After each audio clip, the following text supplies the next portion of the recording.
All right, so as promised, we are going to glue down the floor. So we did our final fitment. We allowed the floor to acclimate. It's the same temperature as the area that we're putting it in. And simply just a really good quality glue. Make sure your glue, if you're doing this yourself, make sure your glue is the right glue for the flooring. There's hundreds of different types and different brands. So really make sure you know what you're doing. And what kind of glue are we using? this brand is MyPie Ultra Bond ECO 373, and that's for cushion back vinyl floor. So All right. we're all good. All right, here we go.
All right, welcome back. So continuing with our big build here, we've got the floor in. It's all been glued in. This is just a little extra bracing. So anytime that we glue the floor in fresh and then bend it around the corner, it creates a lot of extra stress on this top edge underneath this 2x3. So all we do is clamp it and just gives the glue a little more chance to set up with it all being tight and right.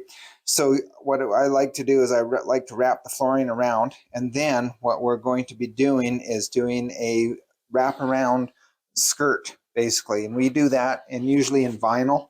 And that's to cover this carpeted sweep. So I do like putting a bit of carpeting. The carpeting goes about 2 inches underneath the slide out and then wraps up in the front. And what this is it's a nice, really dense luxury pile. And what it does is it helps sweep any rocks and debris as the slide out's going in and out. That's just something I prefer. Also, it minimizes the chance of having anything catching and having deep scratches. So that's what we do there. So you won't even see, once I put my little skirt on here, you won't even see the carpeting. Also, the sofas are going to be coming either to the edge or a little bit past. I can't remember. I think it might even go a little bit past here. So you probably won't even really see it, but that doesn't matter. We make it all tight and right. Okay, so and our step well, what I typically do with the step wells is do my own corner or wraparound molding. But in this case, the customer or we usually have usually sticking up about 1/8 of an inch to 3/16 inch above. And what I do is I do it out of a hardwood, so it's very durable. And then I usually do a paint or a stain finish to match whatever flooring choice that has been made. In this particular case, he didn't really want that an edge. He wanted a smooth transition, which is just fine. I agree with him. So I ended up doing a nice bull nose, and I will be doing an angle molding that will go cap both edges.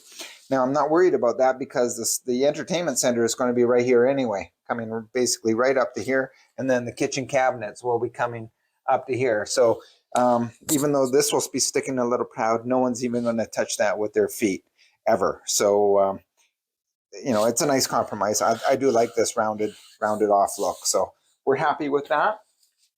And next step is we're going to be taking down the wall plywood and starting running wires. So it's going to be a lot of wires. The electrical in here is fairly substantial. So it's going to be super boring. We'll share a bit of it with you, but it's so boring, I'll put you to sleep. It'll be like Bob Ross video. So we'll kind of go easy on you that way.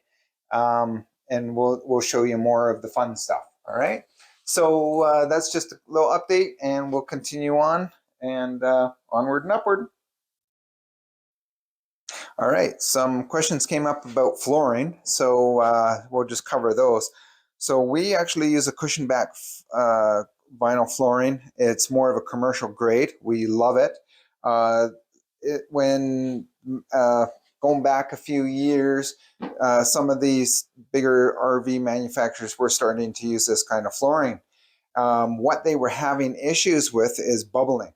And so I want to cover what that's all about. So the way now also when you talk to salespeople and so forth, they'll really poo-poo on this kind of flooring. They say it's crap, and the dealerships will say it's crap and so forth. The flooring is not crap, actually. The flooring is really good. Where the issue was the manufacturers were only doing a loose lay. So there's three ways you can install this type of flooring. One is a loose lay, which means it's literally just laying there as if you put down an area carpet. The second way is to do a perimeter glue down. So you're gluing around 6 to 8 inches around the entire perimeter, and that's another way. And the third way is to do a full glue down. What we do is a full glue down in our shop. So where the problem at the manufacturers, where their issue was, they were doing a loose lay, which means the flooring is going to expand and contract. It's going to move like this. Now, what they do is they put their cabinets down and they screw their cabinets into the subfloor, into the flooring itself. Now this is really just pinching on this flooring, and the flooring still wants to move and expand and contract. So it's going to try and move as much as it can. But if it's pinched here and pinched here, it's trying to move. And if it expands, it's got nowhere to go except to bubble up. Okay. And that's where the issue was. Now, if the manufacturers were just to do a full glue down, they wouldn't have had that issue, because I've actually replaced a lot of those floors or done repairs as well, where I've actually cut around the perimeter, lifted the floor and did a full glue down, and hey, problem resolved. So if you are going to do your own coach and you want to upgrade it and so forth, and this is a wonderful product, We like this commercial vinyl simply because it feels good underfoot. It's got a cushion to it. It's a little warmer when the temperature outside is cooler, so it feels better underfoot as well. The other thing is where you have your cushion, foamy material underneath, and then you have your decorative vinyl layer, your very top layer. Okay, in between that is actually a fiberglass mat, a woven in fiberglass mat.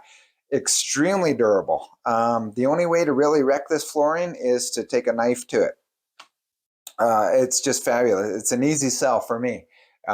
Once you show the customer, the benefits of it, and they look good too. The patterns are usually quite realistic. The tile patterns as well as the wood grain. And yeah, and I mean, you can literally wear your high heels through here. You will dent the floor. However, come back 20 minutes later, the dent is gone. It kind of self heals itself. It's Yeah, if you drop a soup can on it, it will dent, but that dent will come back. I've had pet or owners with pets where they're scratching, both cats, dogs. I haven't in 23 years, well, 23 plus years, I've been using this when I did house renovations as well. And no one has worn out this flooring. It's the original country that this flooring came out of was Belgium, and now it's being manufactured here in the United States and has been for a very long time. There's a few different brands out there. Some of the flooring manufacturers are getting away from doing the cushion back. I don't know why, but Mohawk, God bless their soul, they're still manufacturing it. And I don't see any uh, I don't see anything in the future that makes me believe that they're going to discontinue it. They're happy with it. They stand behind their product. I love it, and it's a really good choice for you and your RV. So I hope this helps clarify some things and take some of the mystery out of it. And what's that? What about the planks? The planks. Oh, planks, fine. So plank, like luxury vinyl tile. So LVT flooring. I'm not as big of a fan of that. That material is a PVC flooring. Extremely durable. Tends to be a little more slippery, where this is actually got grip to it. If you're in your socks, you're not going to be sliding around. It's very, very nice. So LVT flooring, again, if you're going to do that, there's different types. There's ones that click together. They, again, if you're putting your cabinets and screwing through that, it's going to want to expand, contract. I don't like LVT flooring on floors that have the plenum. This is the heat duct that goes right underneath the flooring, and then you have your heat registers coming up, usually in the middle of your coach. When you have a heat source like that right underneath the flooring, that heat telegraphs and goes up into your LTV flooring and will actually create it or make it expand and contract a lot. You'll get a lot of shifting. If you are absolutely dead set on wanting LVT flooring, I would do a full glue lay and make sure you got a really good flooring adhesive that's going to work with that product. But it's not my favorite. And then, if it's expanding, contracting, you got little gaps and so forth in between the tiles. It will expand and you got a gap, and then it'll, on colder days, it'll close back up again. I'm not a big fan of that because dirt can get in there and then it wants to close up and you got all that dirt in basically the ditch or the gap between the flooring. So our floors, being that it's a cushion back vinyl, it's all one piece. There is no seams anywhere. It's just a one piece from front to rear. And we do even the big 40 plus foot motorhomes, all one piece. It's just awesome. It's just awesome. So that's what we use. That's my professional opinion on the whole matter. And we're going to continue to using this flooring. So as I mentioned in our other video, its brand is MyPie. And it's the 373, and it's specifically made for doing for use with the vinyl floor. As I mentioned, the three types of ways to install it. Now, couple. Uh, there's another couple points to point out about that. When you do a full glue down, there's two methods as well to that. One is known as a dry lay, and one is a wet lay.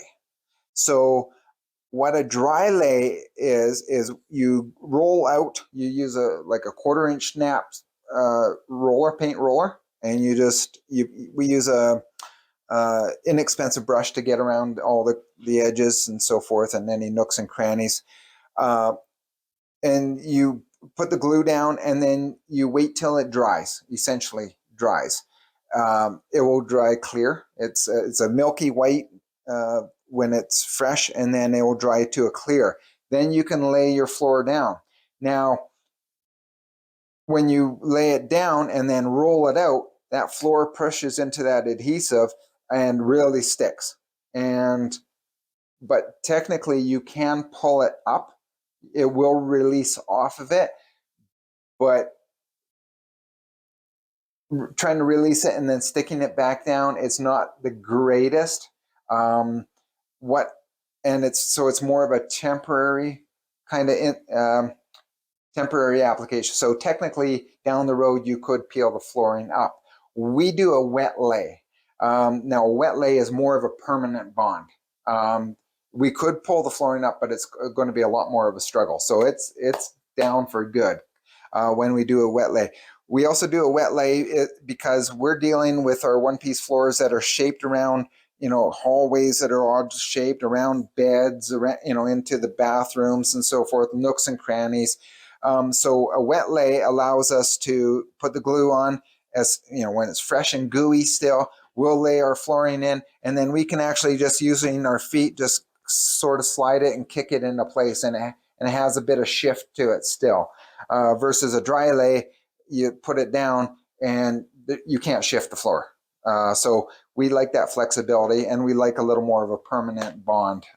So that's the way. Dry lay, wet lay. We prefer the wet lay. So in a slide out, I might do a dry lay just for convenience, because it's a slide out. It's a smaller space. If you were to do just a small bathroom,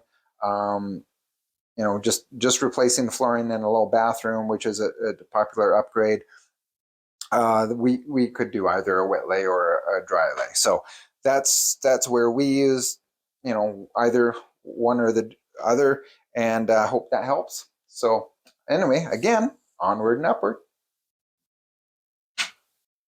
All right, so the fun begins. I like to call it the nightmare.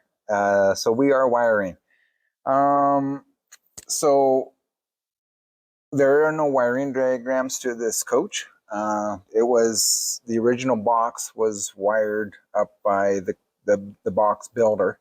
And basically we have just a nice squirrel's nest of wires. So we have to trace them back, figure out what's controlled by ignition on the ignition side, and then what would be controlled by the house side. So yeah, this is what we get to. This should be the 7-way wiring. Now when I am doing wiring, I actually like to try and keep everything inside, not really running through the walls. So it's inevitable that we have to do wiring through the walls. This wall construction is actually favorable for doing that. Most of I'd say half the wiring will be going in underneath the toe kick and up inside the cabinetry. A lot of RVs don't really have a toe kick underneath the cabinetry, but we are doing that because we want to run a 4-inch furnace duct line to the mid coach. So that's a perfect opportunity for us to put a toe kick in, which helps run your chases of wire. So both DC and AC. So it's just a step-by-step process. You take the wins when you can, just like we had a backup camera existing up there.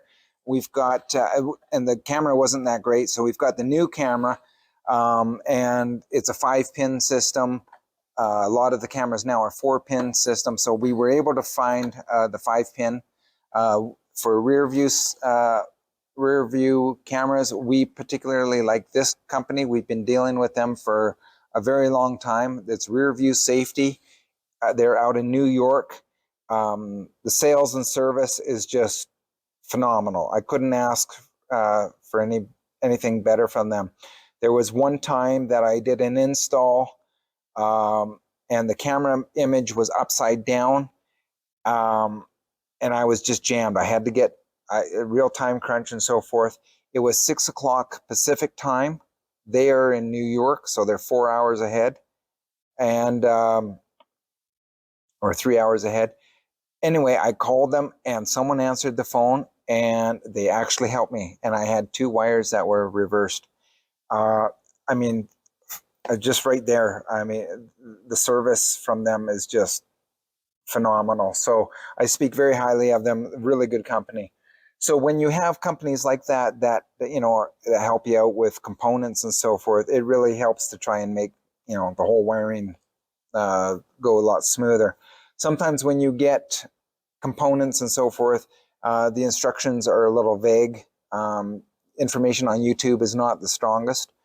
And so sometimes you're just winging it and going old school and just trying to, do your tests with your meters and your light, your adding power and so forth, your own power and grounds, and just and your test lights, and just weeding it out as you go along. So, it's very daunting. The electronics in here is pretty intense. So it's, again, you don't want to rush it. There's no point in rushing it. You have to run your wires so they all look good. I also like to run wires so that things are serviceable. That's very important. I mean, things can go wrong. Electronics can fail. So the more you make accessible and not buried in a wall where you can't get at it, the better off you're going to be. So I hope this helps. And as we go along, we will share, showing you stuff. Yeah, so the original system has the backup camera and 2 turn signal cameras. That's for inside the cab. The customer has requested that there is a security camera system. So there's going to be extra cameras, all supplied by Rear View Safety again. So there's 2 monitors.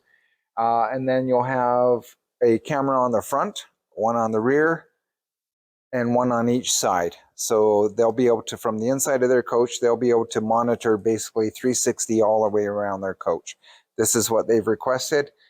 So we try and make that happen for them. So it just means running a lot more wire. So, it is what it is. And we'll just make it happen. All right. So we'll leave it at that today. And we'll just keep sharing with you. Running wires. Thank you. Have a good one. Onward and upward. Okay, back at it. So what we're doing today, we've done a few other things. What we're planning on, this is the security system. So this is supplied to us by RVS, Rear View Safety, out of New York. I do love their products. They're just, I can't say anything bad about them, as you've probably heard me say before. So it's a 4-camera system, and this still has the plastic film on it, and the cameras themselves have the plastic film on it. So the picture isn't super crystal clear because of that, but when all the films are off, this thing is super clear. I do love it. So this monitor panel will be going above the main entry door, and it's basically a plug and play. I don't need any trigger wires. Nice, good connections with the power and the ground and the fuse. And it's just a matter of routing the cables through the walls. So that's what we're going to do next. All right.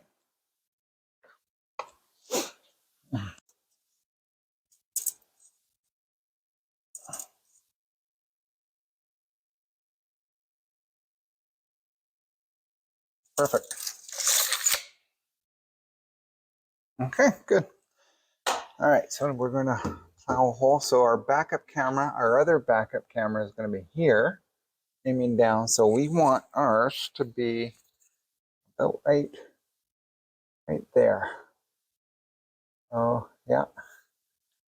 We're gonna go right there. Okay. Exciting.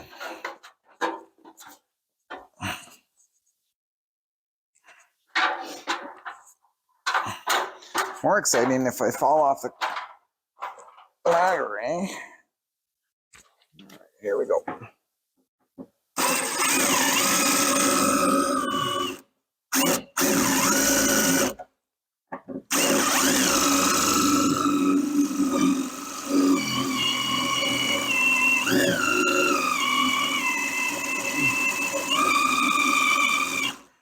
Engage steel.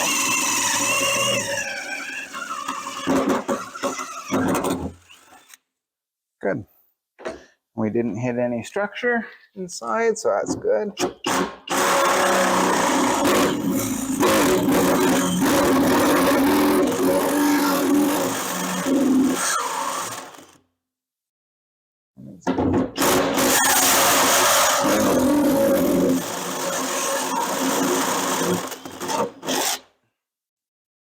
Yeah. I'm just going to test the hole to make sure the connector fits through. Nice little tiny camera. It's all cool. That fits through, that fits through. Perfect. All right. So that's one down. And then we'll also mark while we're here. Let's clean this up just a titch.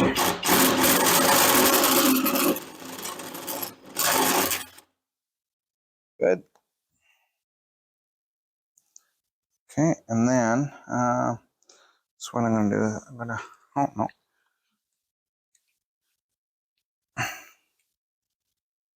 So push this through.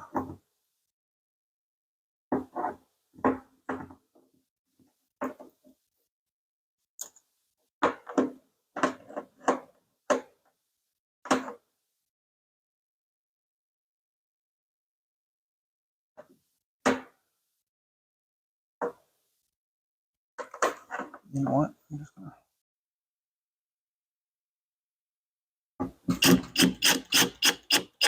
Okay, so what I've done is I've installed a grommet in behind. Yeah, that's a good idea because it's cinching that grommet right down, which is really nice. And for extra protection, we'll put a small bead of sealant. So you got 2 layers of protection. So I like that. That's looking perfect. All right, just 3 more to do. And then running all the cables and wiring and all that good fun. Okay, so we're gonna move the staging over here.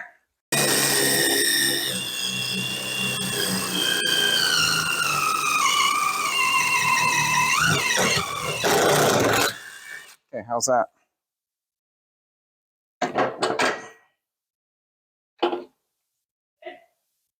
And I've got like 3/8 or half an inch on each side.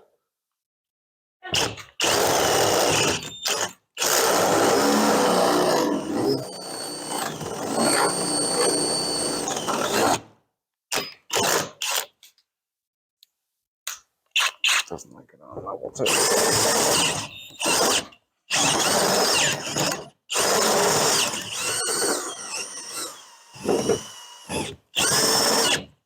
Oh. Torquey. Okay. Now what we're going to do is we're going to stick in the grommet.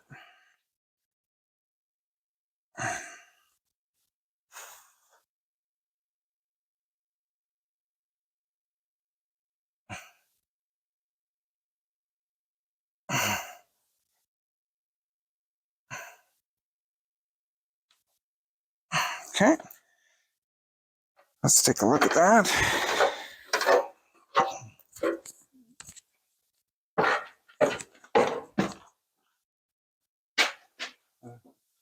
Oh yeah, perfect. I like it. This one is all good, perfect. And that one's all tucked in. Good, excellent. All right, I like it. I like it a lot. Drill the hole. Got the grommet in here. Stick the whole harness assembly from the camera through. And then we mark where the screw holes are.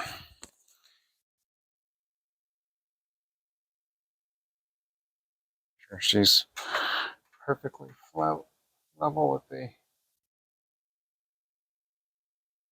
lining.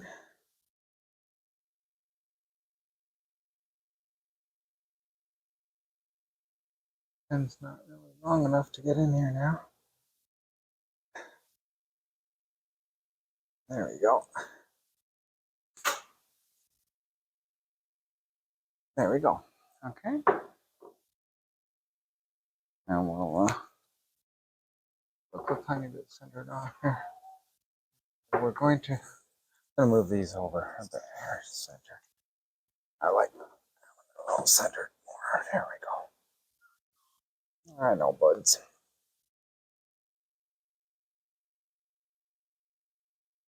Right there and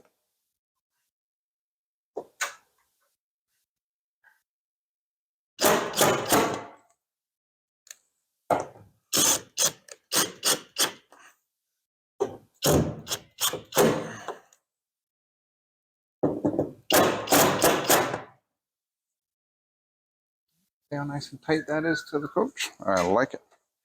That means that grommet's really compressed, which is perfect. All right.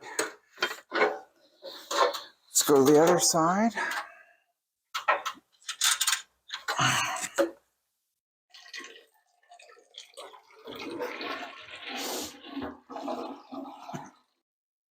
All right, so what I did here was I measured for this camera.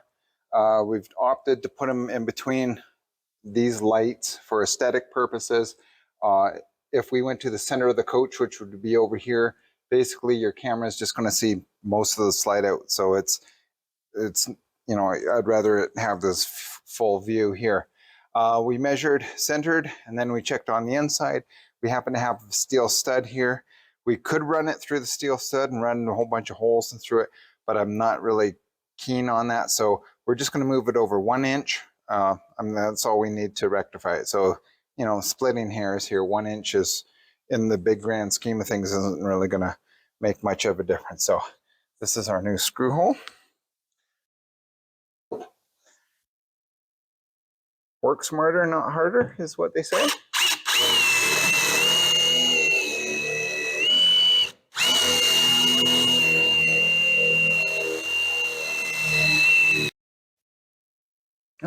Oh, it's not a self-tapper, so that's not going to help me.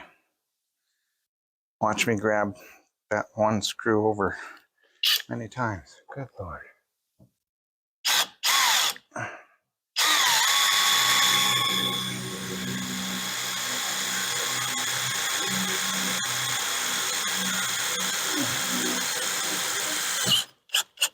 Beautiful.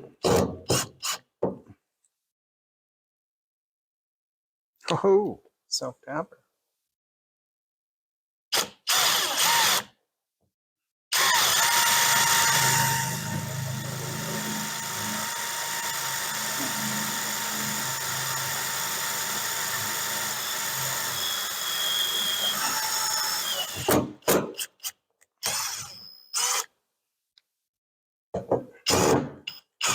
That's good and hot. Holy moly. Okay.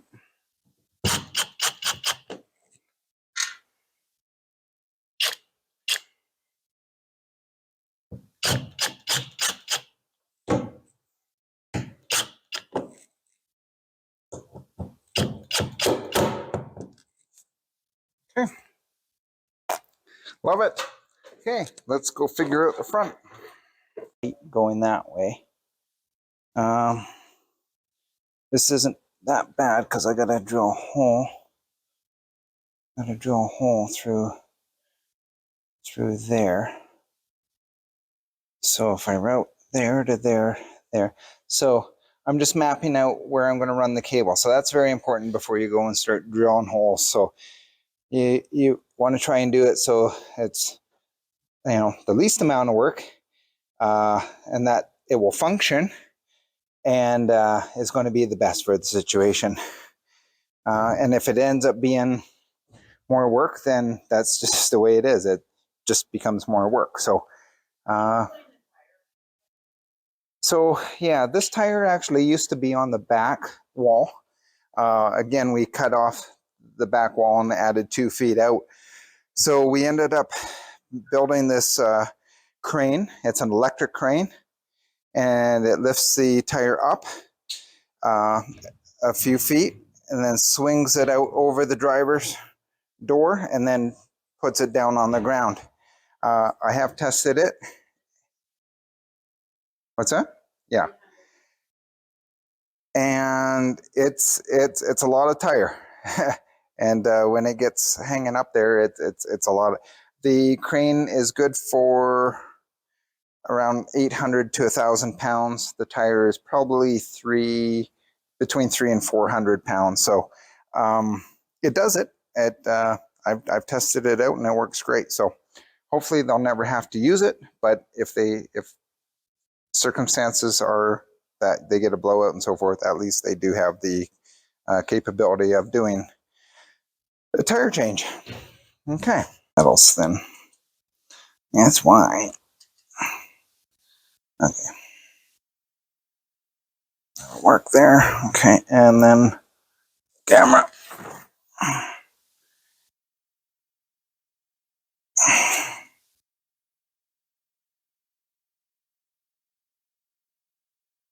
Cool. Look at that. Okay. Now,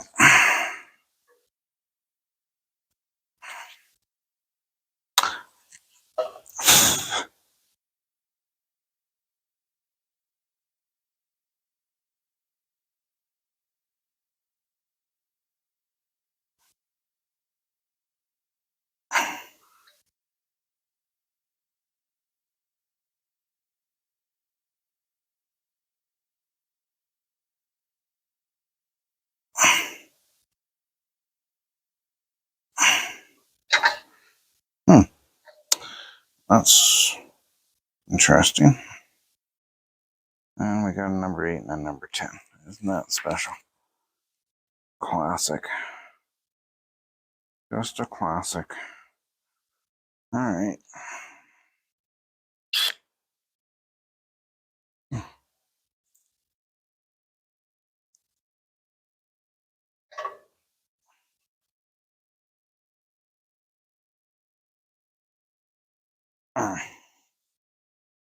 Good times. Good times.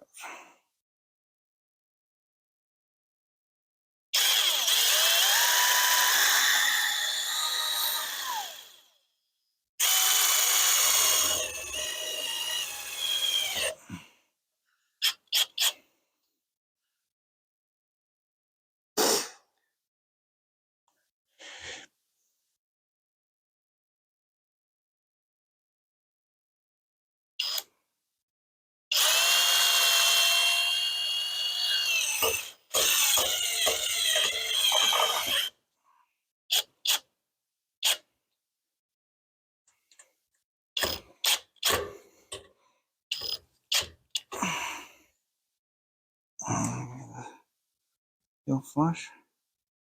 You'll flush. I like it.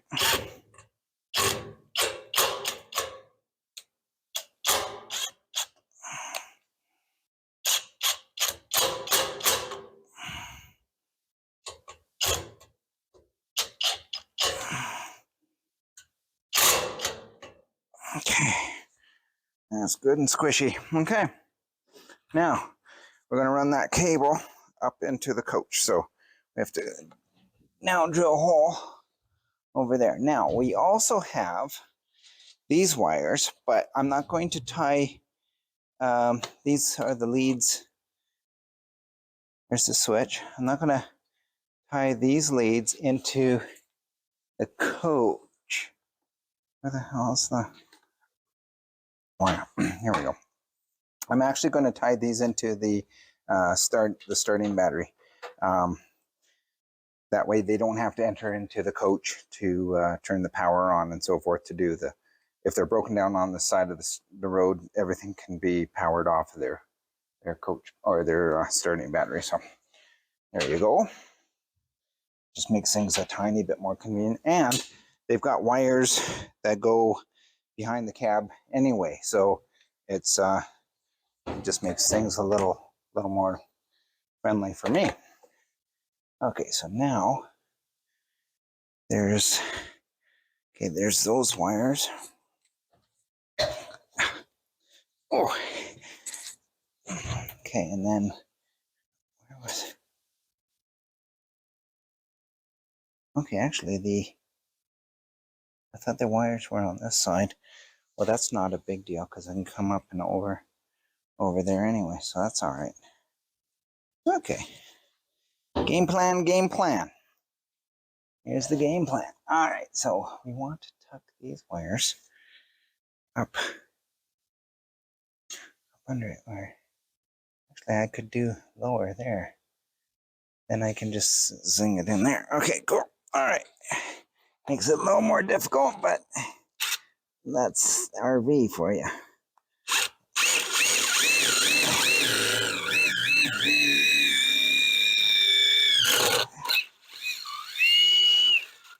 Okay.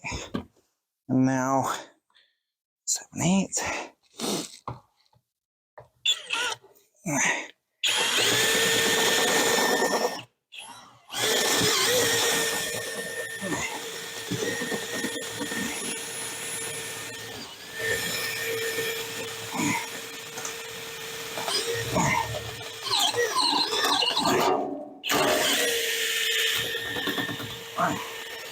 Oh yeah, everything's got a fucking fall.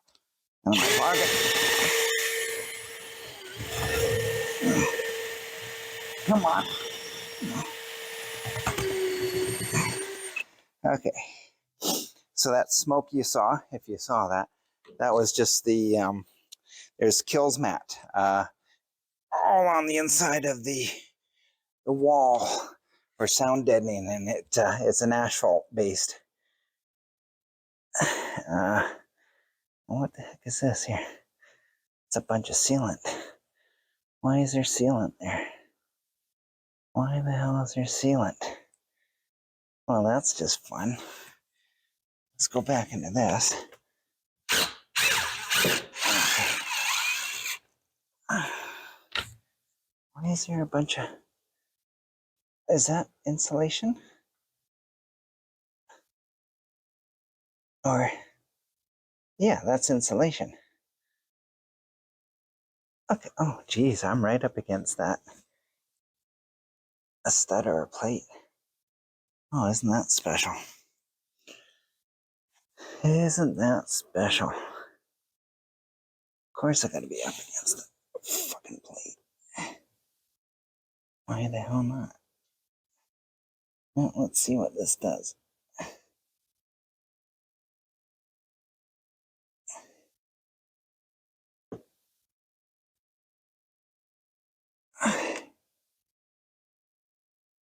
Nope. Well, son of a ding dong. What is all this shit in here? Okay, I'm just pushing the insulation out of the way. Doing it by feel. I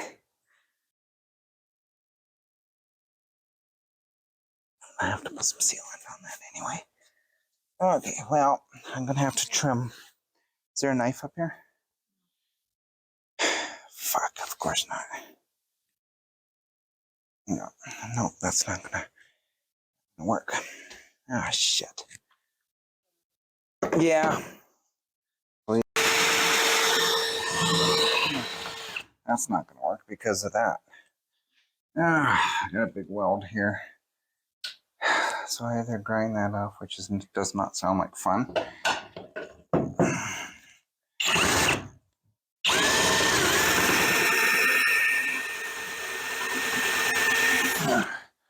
Oh, good fun.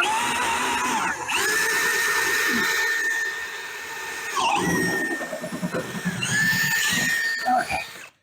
We're gonna redraw. Oh, right. Oh, yeah.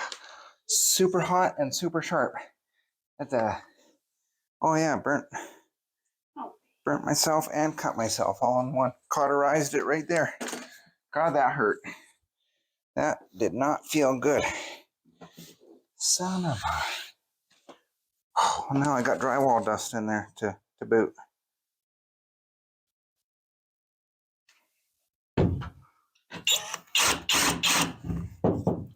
Good fun.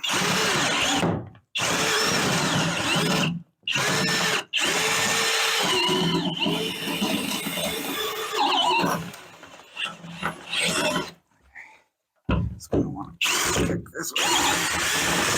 All right, holy. Oh yeah, it feels. Yeah, it cauterized it. Cut it and cauterize. Now, come on. Get through there. There we go. Okay.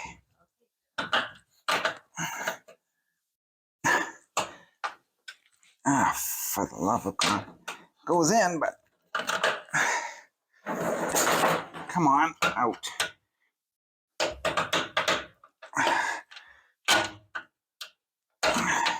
Well, at least we know it's not going to fall out. Now, where's my thingy? Ringy-dingy thingy. All right, let's see if this will cut it. It should, but, you know, I've said that before.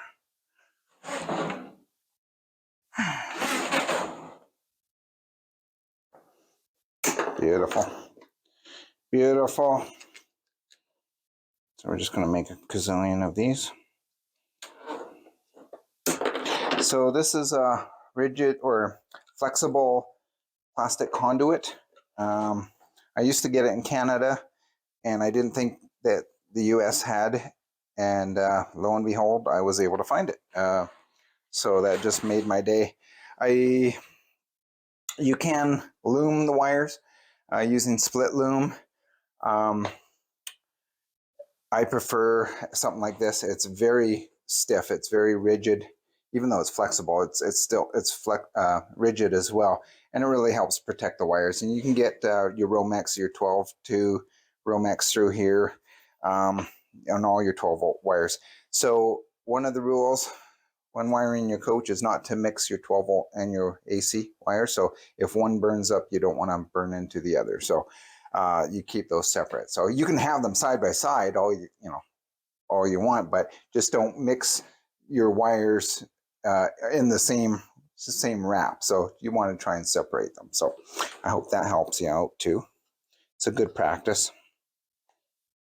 I've worked on coaches where it's been done even by certified electricians, and I tell you, I see some scary stuff out there. Stuff that makes you sweat at night. Come on, boys. Day's done. Okay? Day's done. I know. Happy. Fucking plowing fucking holes in the fucking fuck.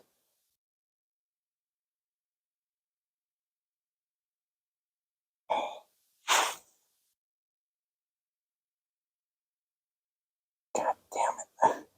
Come on. Piece of shit. Get in there. Of course, I gotta be working around a 400 fucking pound fucking tire in my fucking way and other fucking shit in my way and all this goddamn shit. Oh yeah, good deal. Okay, well, this is not cool.